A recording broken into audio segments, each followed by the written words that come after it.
On this episode of Through the Pines, we will learn how to build wealth in retirement, including diversifying your investments, optimizing your withdrawals, generating passive income, minimizing taxes, controlling expenses, perhaps having flexible work, protecting against inflation, managing healthcare costs, and finally, yes, seeking professional advice. Welcome to a financial planning podcast with the down-to-earth vibe. Sasquatch listens while polishing his F1 car. This is Through the Pines, and I'm assuming that's a really expensive F1 car.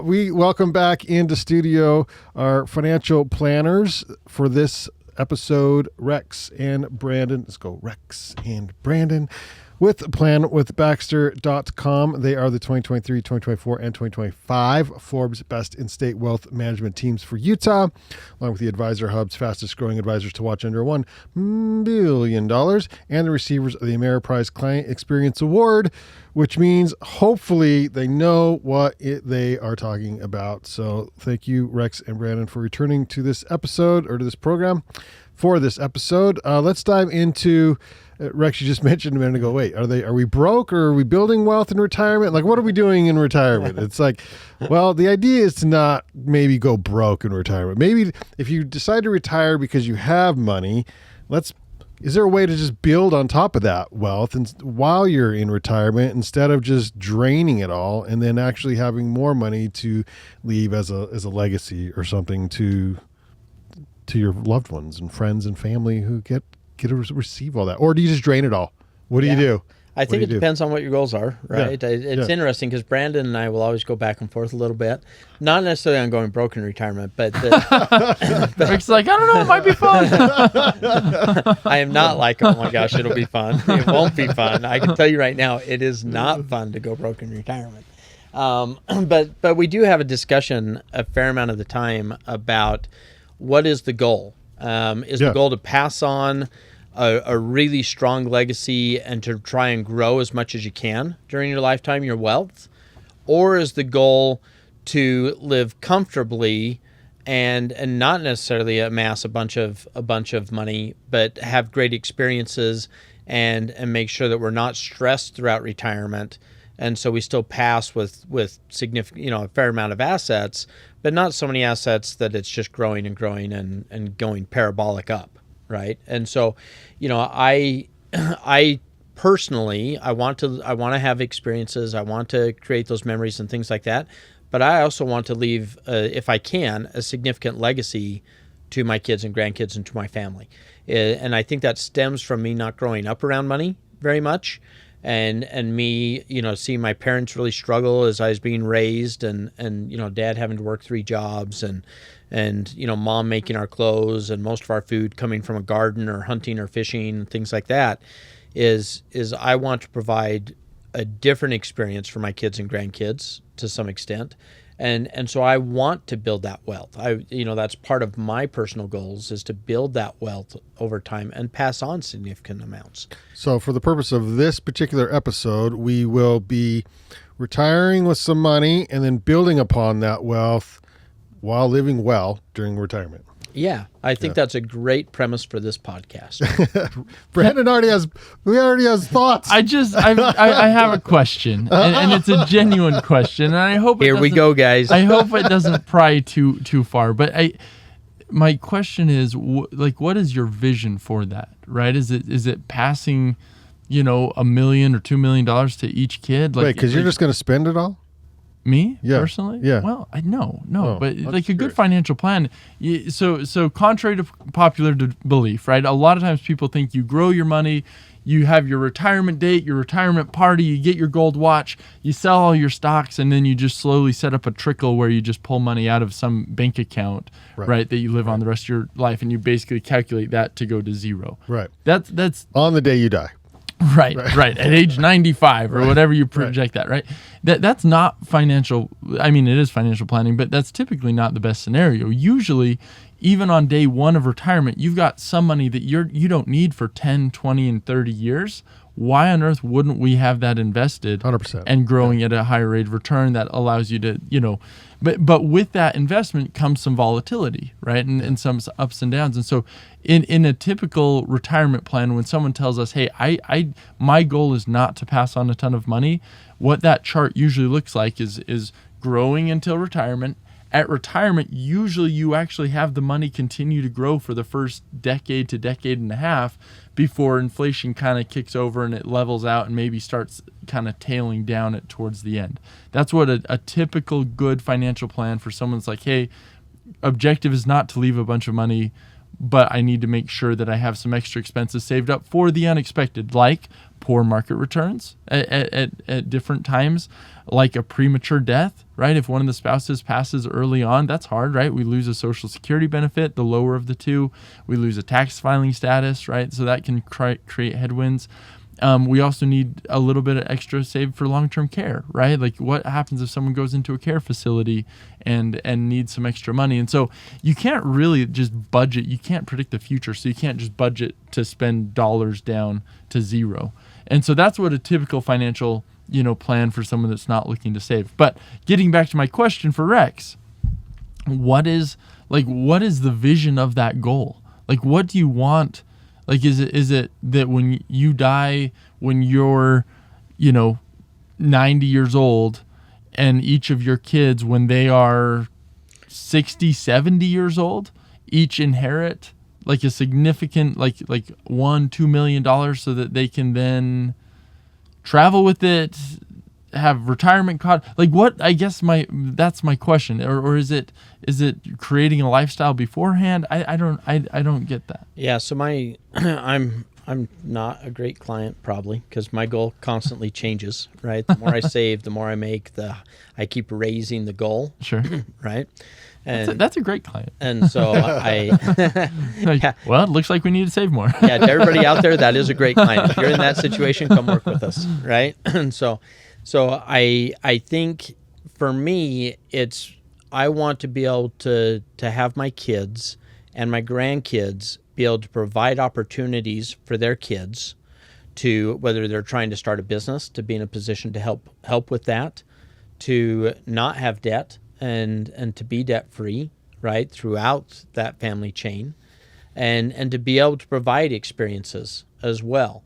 Right. But I do want to provide experiences now while I'm living and memories and I want to go on trips and I want to do those things as well.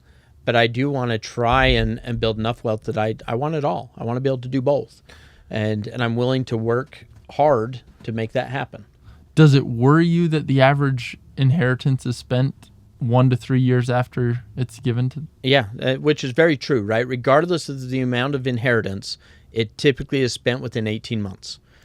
Let's go. Come on. Yeah. So, which is an incredible fun, but like that's it, right? Like, are we going to dedicate our whole life to working? And are the kids really going to respect it and understand it enough to take care of it? Well, when you said leave a legacy, I wasn't thinking inheritance initially. I was thinking of you have enough money that you can then set up a charitable foundation of some kind that helps not just your kids and your family, but something that helps the community at large. And that's your legacy. Yeah, and if that's, I definitely have charitable inclinations, right? I sit on a board for Youth Futures. We, part of our core belief is we try and change the trajectory in children's lives and kids' lives to get them on a better path and track, right? And so that is a core tenet of our family that we try and do. And it's important to help with that over time as well. But I want my kids to be able to choose whether that's what they're doing or whether they're helping one of their kids start up a car dealership or start up a, whatever a dance studio, right? Or a Halloween shop or whatever it is, right? And so I want that ability for them to do that. Right. I'm not, so do I think that my kids can be the exception on the spend down of inheritance rule? I'm hoping so, because I'm hoping that I can educate them enough and work with them enough over their lives to teach them enough about money that they're the exception to the spend down in 18 months rule of the typical inheritance. Okay. That's what I'm hoping. If And I if truly feel like I'm not, and I haven't been successful at that, we can always utilize a trust, right? We can always utilize other tools to distribute that money over time. Right. Skip a generation, And like take care of them, but like, all right, you can do a grandkids. generation skipping trust, right? You can do a dynasty trust and different things like that in order to facilitate that. Okay. So, Sorry, Jimmy. Goes to your kids. We were hoping you'd be smarter by now. Oh, my goodness. Wow. All right, let's dive in. So step one would be, I guess, Rex, like make sure, and Brandyn, well, actually, Brandyn, you pointed this out. Make sure your investments are diversified, to start off with, because you're going to have some money you're going to need to access sooner than later, and then some money can just grow.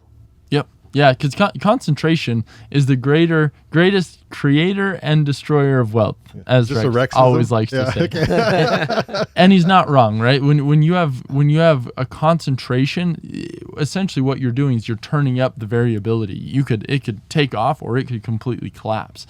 And so when you've got smaller amounts of money or you're just getting started, maybe concentration is not such a bad thing. I still am not a huge believer in it. I love the diversity in all stages, but especially once you're in retirement, especially once you've built up that nest egg, we don't want to like roll the dice with it, right? We want we want to grow. And there seems to be a change in clients. You can see that shift with a lot of clients as they go from like trying to build wealth to actually realizing, wow, I've built it. Like I've got a significant amount of assets.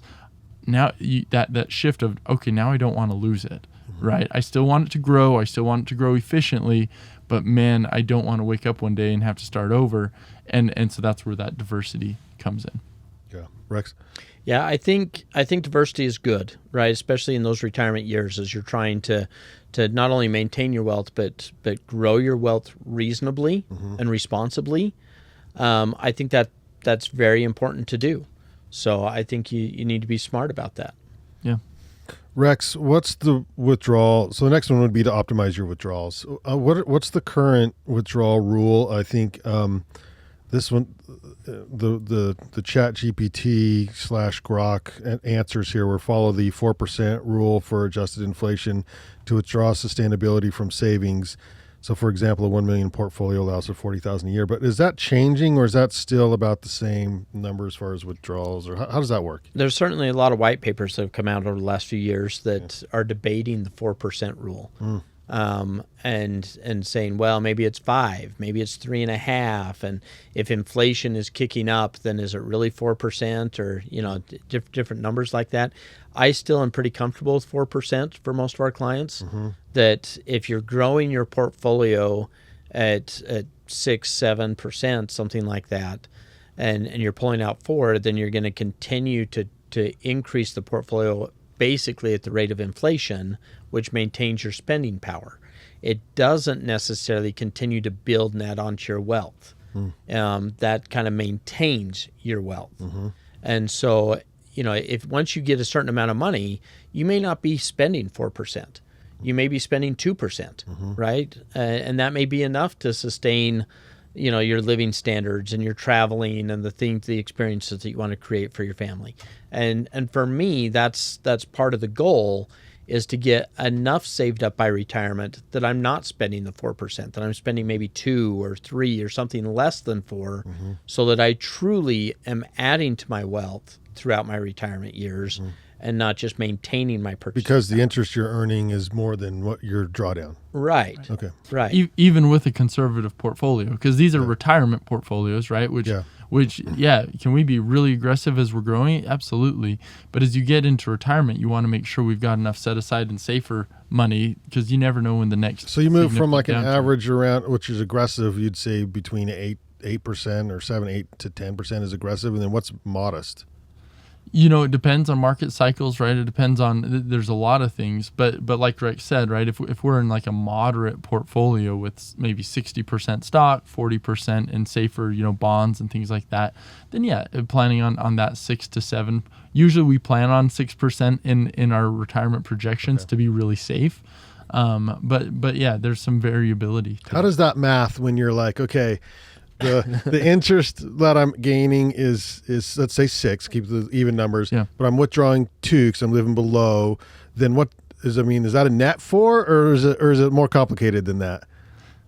It's not more complicated than that. It really is like a net 4. Well, like, okay. well, it's a net 4 assuming that we're in a vacuum and the market gets us an exact on 6%. average. Yeah, so it'd be like right. Yeah. But it never does that, right? And it's up 12 and then it's down 2 and it moves around, and that's where that variability comes into play. Okay. But if it is just a set rate at a 4% distribution, you're watching those assets just continue to get bigger and bigger and bigger throughout retirement. The catch, though, is what if we have a big recession right out of the gate? How does that change it? How do we plan for distributions, right? And that's where we make our living. But again, at the 4, it's just maintaining your purchasing power, right? You see more assets growing and growing, and your income is growing and growing, but so is the cost and expenses of your life is growing and growing. And so, again, that's just maintaining your purchasing power. And so I think on the aggressive, moderate, conservative asset allocation debate, if I'm only pulling out 2% of my assets, I'm very comfortable being more aggressive in retirement and having that more variability and shooting for that 8, 9, 10% kinds of returns instead of the 6 to 7, because I can handle that variability because my drawdown is so much smaller. Yep. You need less safe money. Right. Well, not necessarily less safe money, but I have a big enough pool of money that I have plenty, the 25% in safe stuff is a big enough pool of money that's enough to catch those drawdowns, right? And so that's, I think it depends on your asset size that you're dealing with at retirement as to where that number needs to be and how aggressive or conservative your portfolio can handle, which sometimes is very different than the aggressive or conservativeness that your personality can handle. Yeah. And the magic happens when you can get those to match. And I think we can all agree that we all like big assets. We do. Thank you. Lots of assets in the bank. So another way to, optimize the withdrawals would be to delay Social Security. Is that a technique you can use? Not necessarily. I mean, it can, right? Social Security is a debate in and of itself as to when you want to draw that. And that's more of a longevity question as to if you can tell me when you're going to pass away, I can tell you when you should take Social Security. Right. Right? And so... There's an app for that. Is there? There's an app that can tell me when I'm going to die? Yeah, tell me your death date, yeah. Oh, somebody was saying I could look at my hand and there's a certain line on my palm. Probably that works too. I don't know. Probably just as accurate as the app. I don't know. Until those get more accurate, though. Yeah, right. But if you take Social Security earlier, even though it's fewer dollars, you've got more cash flow earlier, and so you may not need to draw down as many of your retirement assets early. And so it just depends, right? I don't think that delaying your Social Security is a direct correlation into spending down fewer of your assets. Yeah, and that's very provable. I think the problem with Social Security is people want easy answers. And so the easy way to calculate Social Security is in a vacuum, right? Let's not account for taxes. Let's not account for penalties. Let's not account for market growth. Let's not account for inflation, right? And what you'll see, I've seen people do all the time is like, man, if I wait to take Social Security, I get this much per month. And then if I make it they calculate the hard dollar amounts. And that's an interesting stat, but it really isn't overly applicable to your retirement plan. What we do, which is dramatically better, is we will build your whole financial plan and say, all right, this is what we're going to do. These are all our accounts. These are our spending. This is like all of this. We've accounted for taxes and inflation and market returns. Here's this. And this is assuming you take Social Security at retirement. And then I will just simply duplicate that plan, make an exact carbon copy of that plan, put it on the side and say, and this is what it looks like, and change just one thing if we take it at age 70. And then I'll throw the projection of the chart, right? The chart that shows how your money's going to grow throughout your retirement. And we'll just look at them side by side. And what you'll notice on those charts is if someone takes it at retirement, that chart's going to be stronger early on, right? Because there's more cash flow into the plan. But then eventually the one that delays will usually catch up eventually. Not always, but usually it does. And then we can map that out and say, all right, when is that break even? When do we actually have more money by delaying Social Security versus taking it early. And maybe, that number is usually in your 80s. Well, yeah, and I guess when do you want to spend more money? Maybe when you're a little younger. I don't know. Yeah, well, and having that cash flow can help you feel more comfortable and more confident, right? Than watching your accounts get spent down.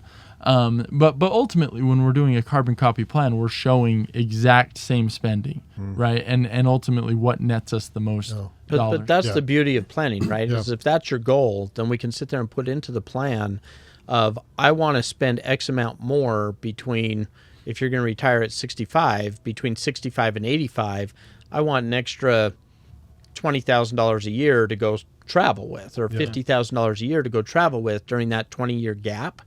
While I still feel good enough to travel. And so we can put that into the plan. But then again, you're still just making a carbon copy of that and saying, okay, so based on what that goal is it still better to take Social Security at 62, at 65, at 67, at 70, at these different ages?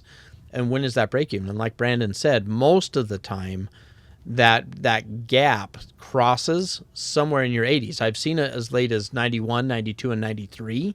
Sometimes to where you're not ahead unless you live past 93. And so then is that a bet we want to make? Right. Are you going to bet that you're going to live past 93 when the average age of a male in today's world is about 84 to 86 for a lifespan? And it'll depend on your own genealogy, your own DNA, your own family history as to how long did dad live, how long did his brothers live, how long did mom live, all those things. So, okay, how long can AI keep you alive in 30 years? We'll see. Yeah, Rex is never going to die. I'm forever, baby. So then the next thing we can do to generate wealth in retirement is potentially have some income, and then this suggests passive income, which. Say what you will about passive income. I always laugh at passive income, honestly, because very few things are truly passive. In life, yes. Right? Like they're always like, well, but I'm just going to collect rents. Oh, so that means you don't have to do repairs, or you don't have to manage the property manager, or you don't have to, deal with zoning or with HOAs, or is it really passive? So the suggestions are dividend stocks, annuities, and of course rental income, Rex. Yeah. So all of those have their own pros and cons, right? And I'm happy to zip through each of those. Sure. Dividends typically get taxed at long-term capital gains rates. Not all of them do. Some dividends get taxed at ordinary income tax rates. So you've got different tax brackets. And dividends spend the same as capital gains, right? It's all dollars. It all spends the same, but it can be taxed slightly differently. So you need to be aware of that. On annuities, a lot of annuity payments don't increase with inflation. And so a lot of times you start a $3,000 a month annuity payment, and that's great for the first couple of years of retirement. But when you get 20 years in and your expenses have doubled from 10 grand a month to 20 grand a month, and you're still only getting $3,000 a month on this annuity payment. Now we got a problem. Right. There's a disconnect. And so the trick is to just make sure that you fully understand the products that you're utilizing and what their role is. None of those are good or bad in and of themselves. Yeah. They're all just products to get us a return on our money with a certain level of risk and safety. Yeah. And you just need to make sure that you understand that and see what role that's going to play in your plan and how comfortable you are with the risks associated with each. Okay. Another option to grow wealth during retirement is to ensure that you're minimizing taxes, Brandyn. What are some good ways to do this?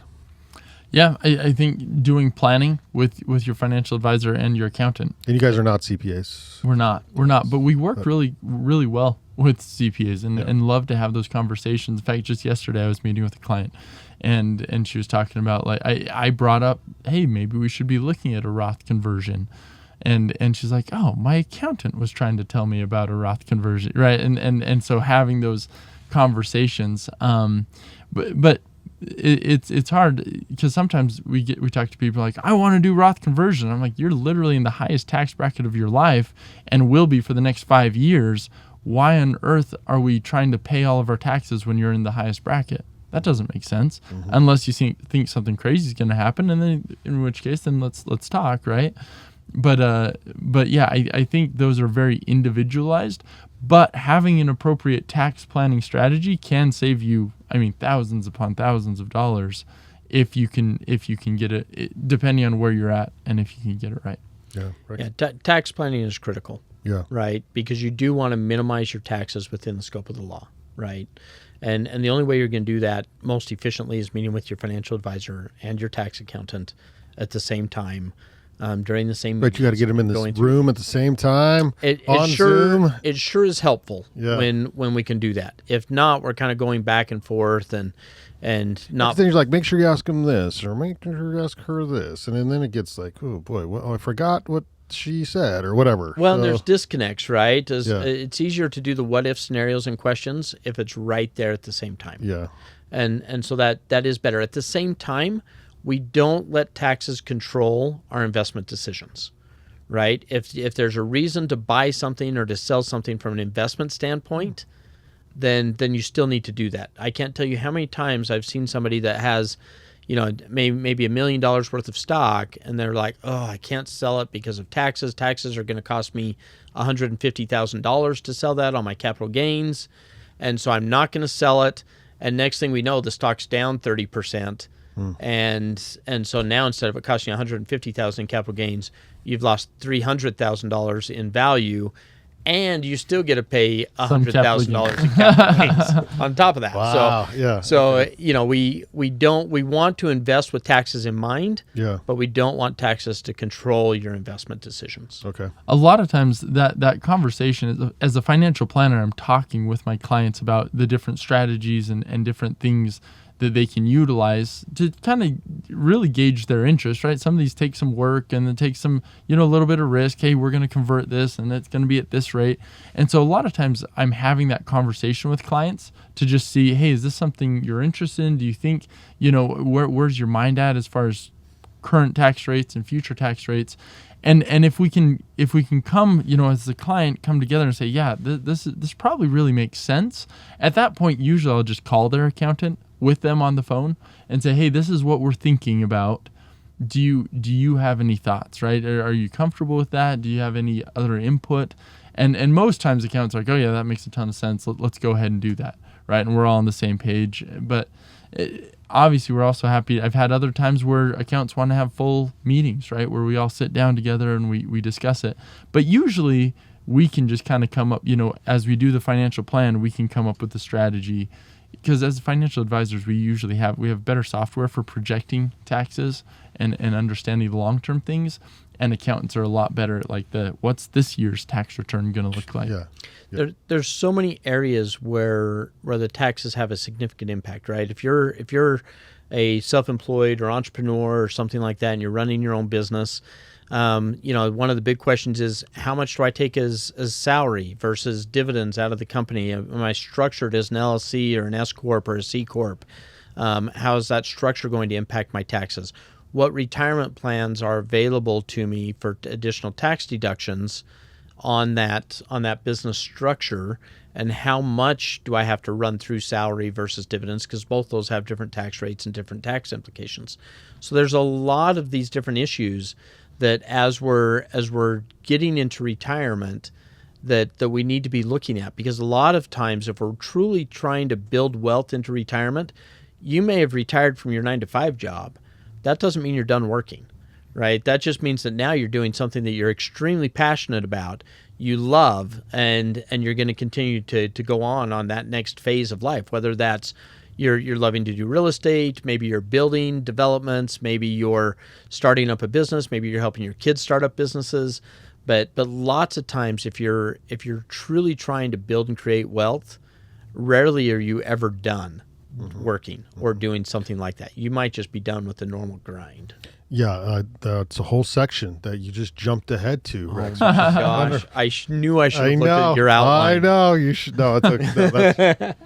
That's why we're free flow here. The other way to maybe potentially, this is an option, a technique to grow wealth in retirement is to control expenses. Now, Rex, you said something like you could build your wealth pile up enough to where you only need to pull 2% of the pie, or control expenses such as like reduce discretionary spending, dining out, luxury travel, and or downsizing housing, etc. Yeah, you can do it either way. personally, I don't want to decrease my spending. I want to continue to spend what I'm spending. Yeah. I just want to create enough wealth that only comes down to that 2% or so. Sure. And so, but absolutely, you can do either. And we certainly see clients sometimes that truly are trying to create wealth for legacy reasons, right? They're trying to create a massive charitable foundation, or they're trying to get their name on a building at a university, or whatever that goal is that they're trying to do. And so a lot of times, they've been very thrifty throughout their entire life. And that's a funny thing as far as habits, is you can't just flip a switch and all of a sudden now I'm 65 or I'm 70 and I'm going to become this spendthrift and spend all my money, because your personality is such that you can't do it. Yeah. Yeah, that's a hard thing to do overnight.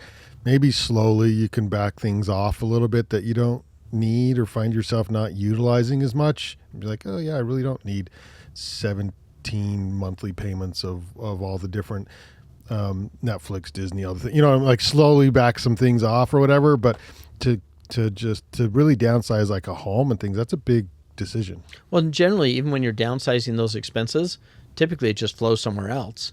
Typically, they're not truly just downsizing their overall expenses. They're just moving it from their Netflix and Hulu account to now all of a sudden they're going on an extra trip during the year, or they're doing, it's just a shift in spending typically. Yeah. So it's hard to truly change at that age what your spending habits are. Yeah, Brandon? And the reality is we all have to control spending until you're in literally the hundreds of millions of dollars of net worth. Like, you're controlling your expenses. Like, you have to. Like, there's no, because the problem is once you start getting that money, you start associating with people that are like, man, I bought this helicopter, and you're like, man, that would be cool, and have you considered a jet? They still see some of them lose a lot of, like, people that were making. I see some of these, they're like, they got to pay money that's like they go to court and the money comes out and they're like, oh, I was spending $30 million a month or whatever. I'm like, oh my God, what do you spend that much money on? But it never ends, and it's a perfect. I mean, it goes from just simple, like from college level spending where you're like, oh, I'm gonna eat out some more, and I'm gonna get a couple more subscriptions, and I'm gonna it's a perfect. I mean, and then you're like, man, those surf boats are cool, but they're kind of expensive, and then wow, my friends went on this vacation to like it is a perfect. There's always going to be something more that you could spend money on, just higher and levels. Really enjoy. Yeah. And I don't think that ends until you're in hundreds of millions of dollars of net worth, to where you're like, okay, I've got the yachts, I've got the jets, I've got the, and I don't, but even then, right, then you start opening a space exploration company, it seems, is the next step, right? When I don't think it ever changes, right? I mean, Brandon, you've always said it best. You can't out-earn poor spending. Yeah. Period. Yeah. You cannot it doesn't matter if you're in the 100 millions. It doesn't matter if you're at $1 billion. It doesn't matter. That's why you see professional athletes a lot of times go bankrupt. That's why you see professional artists sometimes go bankrupt. You see, actors and actresses that are famous out there that a lot of times have to come back and do another movie because they've spent all of their money, right? Just him. So they have great earning potential, absolutely. Right. I support some of those movies, but I do too. I'm a huge Pirates of the Caribbean fan. Oh, that's brutal. I love those movies so much. Me too.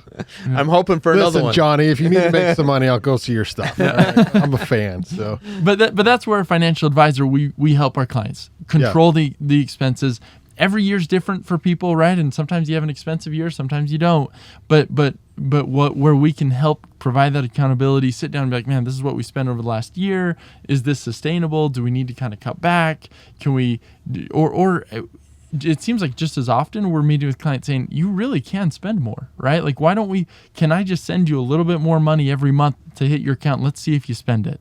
And if you spend it, great, that's still on track.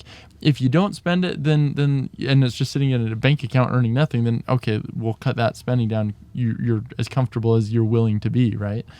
Yeah, it's interesting because, again, those habits are hard to change, right? Mm-hmm. So sometimes you'll see a couple that has been so thrifty to where they keep their temperatures down, right, or hot in the summer and super cool in the winter, so that their utility bills are there, and they're extremely uncomfortable. but they're not uncomfortable enough to pay more to change the environment. Yeah. That they're Even though they'll have plenty of money, right? Right. And they're more than comfortable. And I've explained it 10 times up and down. No, like you can set this, no matter where you set this thermostat, you're going to have more than enough for retirement. Like this isn't going to change anything. And yet those habits are so hard to break. Yeah. But that is one way to build your wealth, right? Is to control your expenses in retirement. Is if you can control those, that's an easy way to influence that lack of spend down of your financial assets will allow those things to continue to grow, even with the volatility, should allow them to continue to grow over. If you want to control your expenses in retirement, I'm assuming you should practice controlling those expenses today. Yeah, start in your 20s. Absolutely. And so build those habits. And again, I'm a firm believer that whatever your habits are by the time you're about 29, it's really, really hard to change those habits later on in life. Man, am I in trouble. Brandyn, some more numbers. Yeah. It is that time. Again, for those of you who aren't in on the inside joke, we're in a camper trailer here, if you're not watching this visually. And so it's like we're having s'mores. What are some more numbers? I don't know why I even have to explain this, but I feel like we haven't explained that in a really long time. It's been a long time since. So we love s'mores, right? Eat chocolate, s'mores, marshmallows, sandwiched inside of graham crackers, and it's just a great treat. I'm planning on a couple tonight. So here's camping. Heck yeah. Oh yeah, nice. All right. It's gonna be good. Okay, so some more numbers as it applies to this podcast, Brandyn. Yeah, so this is a Gallup study, but it's interesting. They surveyed Americans to ask them where they think like the best investments have been, and it just says on here. So while they asked normal Americans, not financial advisors. Correct. Okay. Correct. Yeah.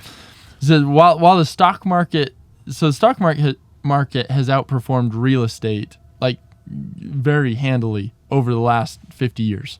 But they found that the average American, 37% of Americans think that real estate is the best long-term investment, compared to 16% of Americans that thought the stock market was. Is that because they feel like the housing market never goes down? And when it does, it's short-lived.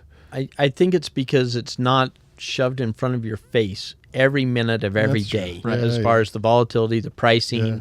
And so they see the lack of volatility, and they do feel like it always goes up, even though there are windows of time when it goes down. But the rate of increase is not as significant typically as the financial markets. Yeah, but those numbers are wild. Yeah. And when you step back and look at it, but it also makes sense. Humans are incredibly bad at looking at what's happened over the last 5 to 10 years, which, real estate has had the hottest, couple decades in its entire existence on the earth, the last 15 years or so, or really 10 years. And so I think people are very... For those who can afford it. Well, but that's it, right? It increased so fast. Yeah. People are like, wow, I've actually got some money that's built out of just, my home. Do you think that's jaded though because of the leverage that's inherent in most people's real estate, right? Yeah, they buy a $500,000 home, and maybe they put down $100,000 on it, so they have a $400,000 loan.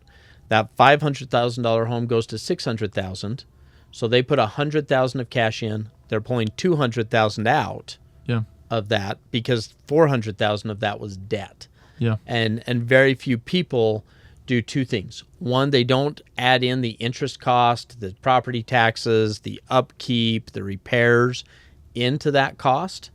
And so they feel like they're still making the $200,000 out of it as opposed to the true rate of return on it. So that's one. The other is that very few people are comfortable, nor should they be comfortable, taking out $400,000 and putting that in the stock market. Yeah. Right? And getting that same leverage in their investment portfolio. And so I think that gets very jaded because of those two reasons. Yep. Yeah, interesting. That was a good one. That was good. I didn't even say that one was good. I know, but it was good. So Rex, you talked about working or whatever, staying employed in retirement. That is an option as well. And I like the way you couched it as far as like maybe helping your kids start a business or something. But some of the examples I come up with here, consulting, freelancing, and with the gig economy to supplement income without dipping into as much retirement. Yeah, I think it's very healthy for people to stay mentally and physically active. And so it was interesting. We just had another client retire, which happens. We have a lot of clients, so it seems like someone's always retiring. Do you have a bell in the office? We should. We should. Oh, we hit that retirement goal. Right. Ding. Ding, ding, ding, ding, ding. Oh. Never mind. That would be so cheesy.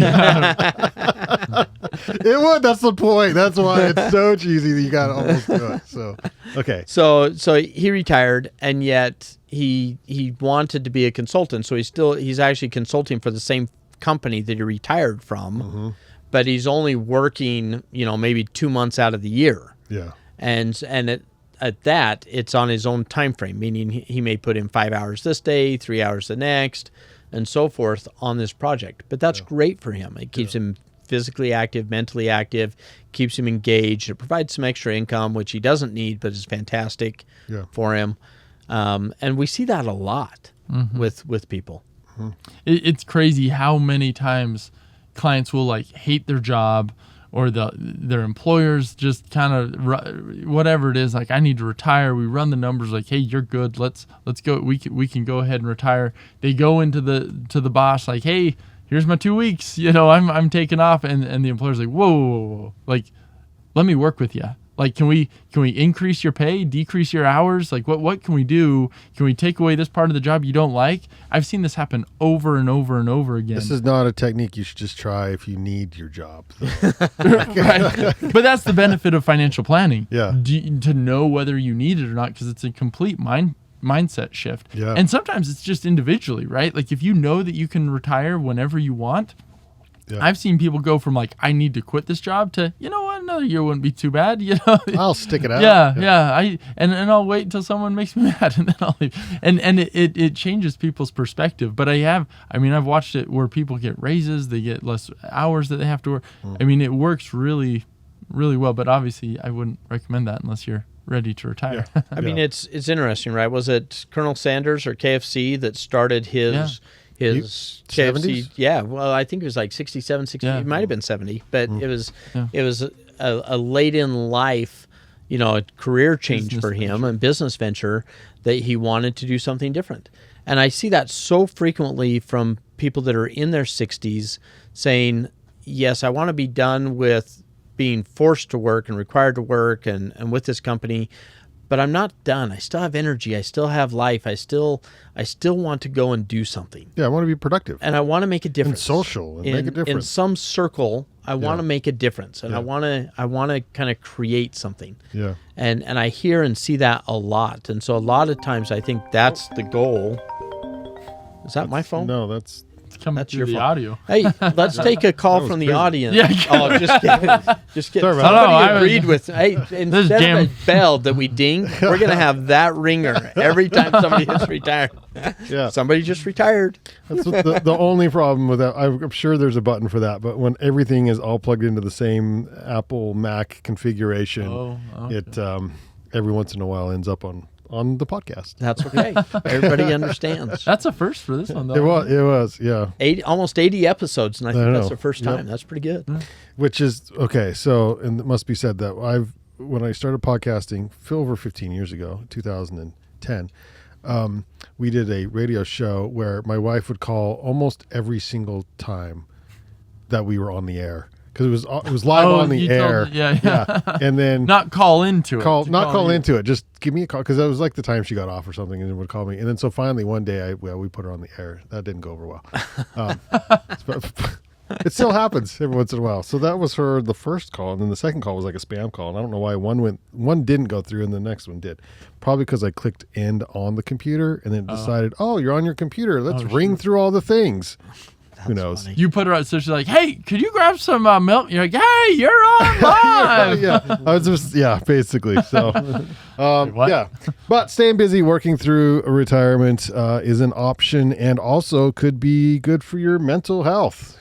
So. Yeah, I really believe it's interesting how many times you see somebody retire, and a year or two later they get sick, or 5 years they pass, or something like that, because they don't have a purpose. They don't have a hobby or something that's keeping them mentally and physically active and engaged.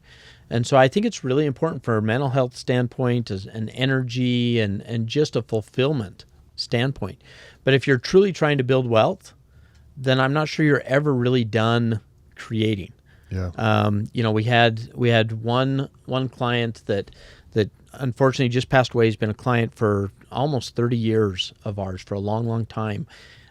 He was an engineer, and so when he was done with his career, he started a family business for him and his kids, and grew it, and it's still growing. And he just passed away, and so now they're using part of that inheritance to grow it the next stage. But he never stopped working. I mean, he literally was working until the week when he got sick and passed.